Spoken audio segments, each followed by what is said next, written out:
আজকে বিকেলে ছাদে চলে এসেছি আমরা মাখা বানাবো বলে। প্রথমে আমি জল নিয়ে ধুয়ে নেবো আমড়াগুলো। ভালোভাবে ধুয়ে নিয়েছি।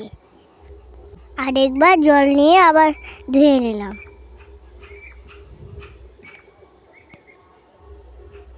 ধুয়ে নেবার পর আমড়াগুলো কেটে নেব।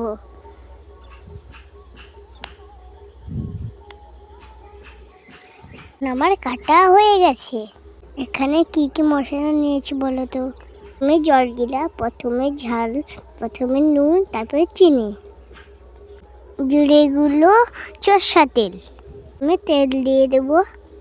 একে একে সব মশলাগুলো দিয়ে দেবো। সব মশলাগুলো দিয়ে দিয়েছি। এরপরে ভালোভাবে মেখে নেব। এখন আবার মাখানো হয়ে গেছে। খেয়ে দেখি কেমন হয়েছে। দারুণ! তোমরাও বানিয়ে খেয়ে দেখো। টাটা।